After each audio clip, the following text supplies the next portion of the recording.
Shalom, shalom, shalom, peuple de Dieu. Soyez bénis partout là où vous êtes. Bisika nyonso tu bokoki kozala bopambolama Yesu abatela bino. Yesu assisté bino na bisika nyonso tu bozwami na ngonga oyo na ba problème nyonso tu ekoki kosala face liboso na bino. Jésus-Christ a assisté bino. Yango na ngonga oyo mama Rose alingi susu koloba muke ndenge tomesana koloba muke parce que tolobaka pour la gloire ya moto mokili te mais tolobaka parce que nous sommes choisis na kati ya mission de Jésus-Christ. Tozoloba de la part de Jésus. Jésus est venu sur la terre pour récupérer ses âmes perdues. Alors les âmes perdues de l'Éternel sont partout. Baza bisika nyonso na ngonga oyo bazo se retrouver bisika nyonso. Donc yango tote aka yango tolobaka pour que les brebis perdues de l'Éternel puissent écouter la voix de Dieu à travers ses serviteurs. Yango yo tozoloba kaka tozoloba nangonga oyo Yesu apambola bino tolingi kobondela avant tokota na exhortation na biso ya lelo tobondeli na kombo na Yesu. Éternel Père Saint Papa, je laisse ce moment entre tes sept mains, Seigneur mon Dieu, mon roi. Merci encore pour ton amour, pour ta bonté. Merci, Seigneur Jésus, pour ton assistance, pour ta main puissante et triomphante au-dessus de nous et la victoire, à opérer de grandes choses, Papa, que nous sommes réveillés. Et, Seigneur mon Dieu, nous sommes arrivés jusqu'à ce moment-là. Jésus, le roi, tout et pour ta gloire. Merci, Seigneur Jésus. Tika ete nangonga oyo makila na yo santo et sanctifié biso bipai na bipai bana no bazwami basukama na makila na yo ba onyo soto Jésus ba kangami na bokono Yesu Masia pesa bango guérison pesa pekimia na mitema ba bazoki o assister ba bakangami na bandako Jésus bakangami ne sengote me bakangami pona malade Jésus o bazangi bato Yesu soki bakozanga bato kasi bazangi yote soki bakozanga Jésus kasi bazangi yote papa. Jésus assisté bango. Yesu nangonga oyo pesa biso susu moment pona tokoka ko parler de ta part. Pona ba brebis perdu, ba brebis égaré, bazana nous na bakan oyo bazwami nangonga oyo yebi oza kozela bango papa. Tika ete kombono ekumama. Totiki yon sotu na maboko na yo, makilano est sanctifié ba réseau, est sanctifié bisonyon sotu nangonga oyo. Oyo sotu tokolobeza pour la gloire na yo, dans les noms puissants de Jésus-Christ. Amen. Amen, mes frères et sœurs dans le Seigneur. Tolingi koloba muke de la part de l'Éternel parce que les moments approchent. Les temps de Dieu, le retour de Jésus approche. Le retour de Jésus-Christ approche. L'enlèvement, la première des choses, approche. Donc, nangonga oyo, baza komi yenge benite, il fallait to bandaka ko interpeller bango, photos betela bango kaka, vraiment lo seba bayoka. Po bakufa consciemment. Kolobate que Jésus alinga kiyote. Kolobate que Jésus apona kiyote. Jésus azana posa mutunyo so abika. Jésus azana posa mutunyo so abika parce que son sang n'est pas coulé en vain. Makila na Yesu supana kipamba te ezaki likambo na esengo te molinga minanga ezaki likambo na pasi ezaki likambo na mawa. Le saint de gloire a été injurié par les pécheurs. Le saint de gloire a été humilié par les pécheurs. Pona kanga na otoza sauvé. Pokanga na yo toza sauvé molinga mikati na Yesu. Ezali kambo ya esengote kasi Jésus andimaki humiliation wana pokanga na yo tobika. Tobenga mabana na Nzambe. Yango yomoni tozaka akoloba na kombo na Yesu Kristo. Soki okoyoka mbela ya mongongo na Yesu na motema na yo, n'endurcissez pas ton cœur. N'endurcissez pas ton cœur. Dengeka Hébreu 4 lobi, comme il est encore temps, viens. Comme il est encore temps de rentrer dans son repos, n'endurcissez pas ton cœur. N'endurcissez pas ton cœur. Beaucoup bako se poser ba question toza ko endurcir mitema na biso na ndenge nini kasi ndeko. O ko endurcir motema na ote na ndenge nini. Soki tokamati na Matthieu 25, il y avait 10 vierges, 5 folles et 5 sages. Bazaki na préparation à kozela ni époux non. Bazako zela époux. Et nous sommes là, nous tous en train d'attendre l'époux parce que l'époux va venir. A prometa ki biso akoya kozwa biso. Est-ce que yo oza kobate la mwinda na yo? Est-ce que yo oza parmi les 5 sages? Tozali parmi les 5 folles. Yo oza kobate la mwinda na yo ndeko. Yo la kakati na mwinda. Est-ce que mwinda na yo eza na ba pétrole ya réserve? Lui la réserve ezali.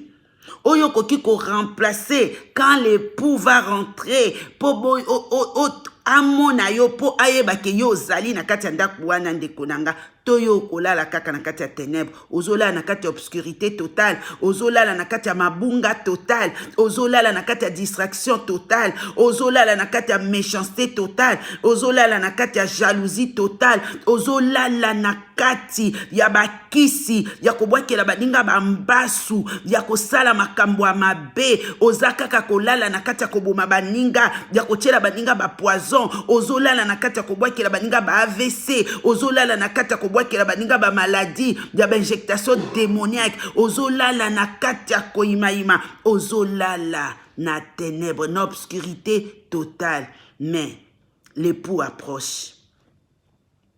Mobali alibala zako ya. Mobali alibala zako koma. Mais les 5 vierges sages, ils sont là en train de veiller. Bazo veiller. Ndakuna bango eza molili ten. Et puis bazangi fiole ya ko remplacer te. Bazangi l'huile te ya ko remplacer ya pétrole bazangi te ndeko. Même si vous êtes en train de négliger la parole de Dieu, mais je vais vous dire une chose.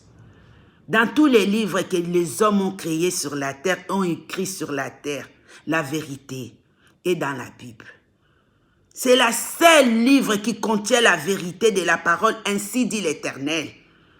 Bolingi Jésus azanzambe boboya kotikala nzambe liloba na Yesu Masiya ekokokisama. Ekokokisama ndeko nanga molingami kati na Yesu. Kati na Yesu. Ekokokisama. Tango yo ozanano na mabunga, ozanano ka na kati ya folie ya mokili oyo, ozakaka na kati ya makambo ya mokili oyo, ozaka ko s'intéresser na baklan, ozaka ko s'intéresser na buzoba, ozaka ko s'intéresser na méchanceté, il faut na détruire mutu wana, il faut na boakele AVC, jalousie satanique et démoniaque, parce que la jalousie qui est en train de détruire ce monde, jalousie est dépasser les bornes, parce que ce qui jalousie ezalaki te nde moto alingaki koyeba kindoki te soki moto akomi ndoki eza likolo ya jalousie. Jalousie eleki. Jalousie, méchanceté, jalousie ebengi méchanceté, ebengi haine, ebengi destruction totale, ebengi onyo soto ya kozangisa moto bolingo, jalousie na mwana mama na yo, jalousie na mama na yo, jalousie na mwana na yo, jalousie na leki na yo, na yaya na yo, jalousie eleki, bato bazo sala mabe sans kozonga sima, sans regarder en arrière, sans penser même à l'Éternel, parce que bazaka kanakati yakomona mabe, bato bamona aka mabe. Ndeko nanga molingami kati na Yesu. Est-ce qu'il y a encore un autre enseignement? Eloko ni lelo bakoki kote ya moto, soki ezali moto abongola motema te to kote yoni. Bénédiction, ça se retrouve dans Deutéronome 28. Si tu le crains, tu marches selon ses préceptes, il te bénira. Il a dit, si tu me crains et tu marches selon mes préceptes, je te bénirai. J'ordonnerai la bénédiction de t'attendre pour t'accompagner de ton départ et de ton arrivée. Qu'est-ce qu'on peut encore parler?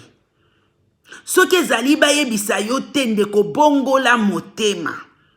Ce que Zaliba yebiso te bima na jalousie diabolique démoniaque.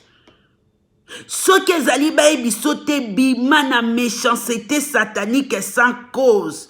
Oyo ezosala ke bokendaka kwa kizaka bato. Bozomema bakization dans la fausseté.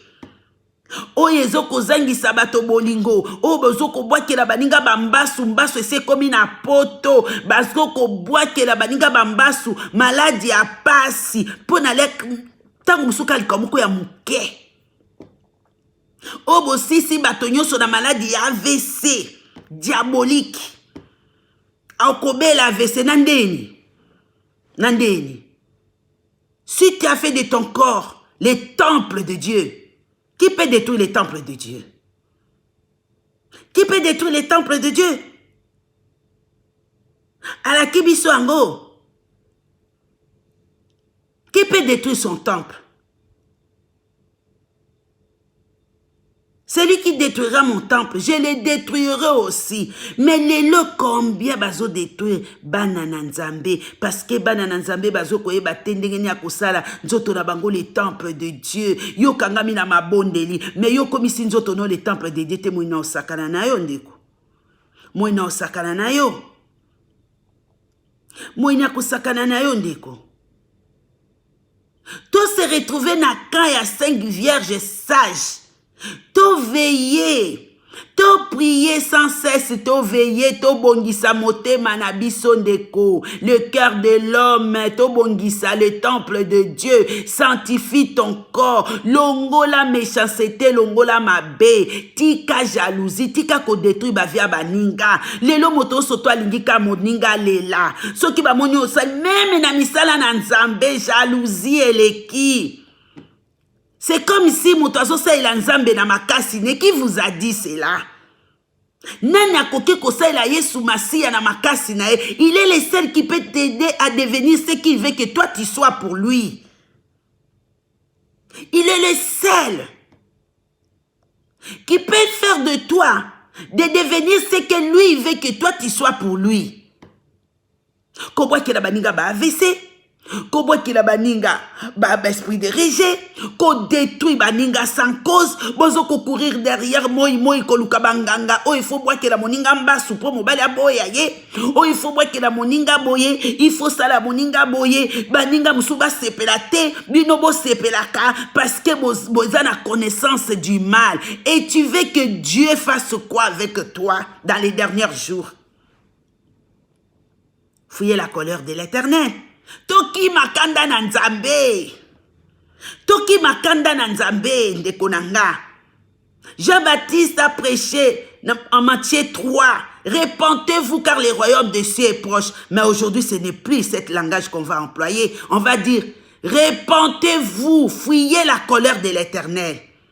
Fuyez la colère de l'Éternel. Personne ne peut résister devant la colère de Dieu Tout-Puissant. Fuyez la colère de l'Éternel. Boki makanda na nzambe. Ki makanda na nzambe ndeko. Mabe comme moni part. Tozala na kan les 5 vierges sages. On prépare le retour de l'époux. On prépare l'enlèvement. On prépare tout ce que Jésus a promis. On doit se préparer pour ça. On doit vraiment s'accrocher à la prière. De continuer à croire de plus en plus. De continuer à aimer Jésus. Car la parole de Jésus ne passera jamais. Tout passera sauf la parole de Dieu. Tolinga na bandeni balinga minanga. Yeba kolinga moninga. Soko yini moninga lobi yoko kufa. Ok wapi. Okosuka na koina na wapi. Okosuka na méchanceté no wapi. Po okokufa. Un jour tu mourras. Tu mourras de konanga. Il n'y a pas d'autre enseignement. Quelle bénédiction va te dire que toi tu seras béni. Toi tu vas te marier. Qui bénit et qui marie? Qui donne le mariage? Ce n'est pas Dieu le Tout-Puissant. Il a dit si ce n'est pas lui qui bénit, celui qui bénit, bénit en vain. Lipambolia moi. Ce rapesi na droite, na gauche azo senga. eloko nini yango ndeko nanga oyo ekoki kopesa yo esenge koleka bolingo na Yesu Masiya soki yo ndimeli ye ndeko nanga bobebisi combien bobwakeli baninga ba AVC bokomisi bango ba infirme bovandisi ba misu na bakiti ndelo kutu ba misu bakoma likola 300 € abomi moto parce que akabela ki o 300 € akomisi yo infirme mibala lelo misu bakoma soka okabelo mbongo. Il faut se poser des questions pourquoi ozo banga. Parce que comme il échange makambo ebele. Pareil avec les femmes. Tokoti na mokili moko eza pire que Sodome et Gomorrhe. Mais si vous ne comprenez pas que jusque là si Jésus traîne encore pona kaka yo bongwama. Pona kaka yo bongwama. Quand Noé est en train de crier, Batubandima quitté, qu'il y aura la pluie de déluge. Bazako zo lokola muto aliboma. Bazaki komone comme komi ko ennuyer batu. Comment qui commune comme ça va plus dans sa vie. Mais faites attention. Dieu est en train de parler. Dieu est en train de parler. To bongo la mitema. To changer. Yoko jalouser maman no ponani. Yoko jalouser mwana no ponani. Yo mama yoko bima na mobali ya mwana pona nini. Mwana yo bimi na mobali ya mama ponani. Mama no asali yo nini. Ozo luka nini. Et puis yo tata ya mabe. Ozo kende na mabe na yo wapi. Les salaires nyonso. Moussala on sauté na salaire. Et les salaires de ton travail là, c'est quoi? Si ce n'est pas l'enfer, ça doit être quoi? Qui va t'applaudir? Dieu Tout-Puissant? Père juste? Mais non! Il n'est pas là pour applaudir les bêtises. Dieu ne regarde pas la terre comme ça. Yesu tanga talaka mokili, talaka na kati ya cercle de la puissance et du sang glorieux de l'agneau immolé. Dans les cercles de son sang, il voit ceux qui sont dans les sang de la sanctification. Parce qu'il y a ces pélakanabao bazotambo na kati ya sanctification deko. Okoki ko yeba Bible, okoki ko tanga ngondengo lingi, okoki ko mémoriser mot par mot. Soki yo yebi ko tambo na kobanga nzambe te oza zéro. Tu n'es rien. La crainte de Dieu. Ndeko. Pourquoi bozolinga ba ebisaka bino mateyo ezo sepelisaka bino ba lo kakao nana lo kakao soki ba lo kakao tika ba lo kayo batato la Jésus azana bon moi toi accroche-toi en Jésus et marchez dans la sanctification yeba que Jésus a bundeli na yo et Jésus gagne toujours. Si Jésus combat pour toi, qui sera contre toi? Qui sera contre toi? Mukola kolemba bando retirer ba pe mané na bato ba combataka parce que c'est lui le propriétaire des souffles et des vies. C'est lui. Ce qui bato ba lingio te Jésus a lingio. Ye mutako wendre yo. Ye mutazo peso pako la mine bo bazo ino bazo monoka kitoko. Ba mona kote muko ba mono ka zara bien parce que Jésus est avec toi. S'il est tout puissant avec toi, qui sera contre toi? Bolingi Matteo et sepelisaka bino pourquoi? Vous croyez que si la parole était facile, Jésus n'allait pas mourir? Lokola lilobeza na nguya. Yango liloba nande yango ezo tungisa milimu wa bato. Yango ezo tungisa moini. Yango nde bebi saka misala moini. Yango nde yaka ko redresser ceux qui étaient courbés. Yango nde yaka ko kangola. Yango nande brisaka ba chaîne. Yango nande tiaka mwinde sika molili ezalaki. Tout est dans la parole de Dieu. Pourquoi ba sepelisaka bino? Okobonga amene. Okobala amene. Tu crois ce qui est penzo lingoba le foka Jésus ya koloba. Dieu ne parle pas de bonnes choses. Yesu aka ko révéler o eza amabe. Na jardin d'Éden a révélé ki bangote qu'il y avait l'arbre de fruits de la vie hein. Mais qui ko révélé bango, il y avait l'arbre qui porte la mort au milieu du jardin. Faites attention. Ndeko, to bongo la mitema. To bongo la mitema e soit komi kozonga. Tobongola mitema baninga komi kozonga e. Mokonzi monene e swa komi kozonga. Mokonzi monene, Jésus akomi kozonga. Akomi kozonga, kwete mabele kie. Akomi kozonga, baninga to bongola mitema e. Mokonzi monene, Yesu akomi kozonga. Mokonzi monene, Jésus akomi na porte. Akomi na porte, kwete mabele kie. Masumwele kie, baninga to bongola mitema e. Mokonzi monene, Yesu akomi kozonga. Mokonzi monene, Jésus akomi na porte. Na mokilio ya seo ndeko mabele kie. Kindokele kie, baninga to bongola mitema e. Mokonzi monene, Yesu akomi kozonga. Mokonzi monene, Jésus akomi na porte.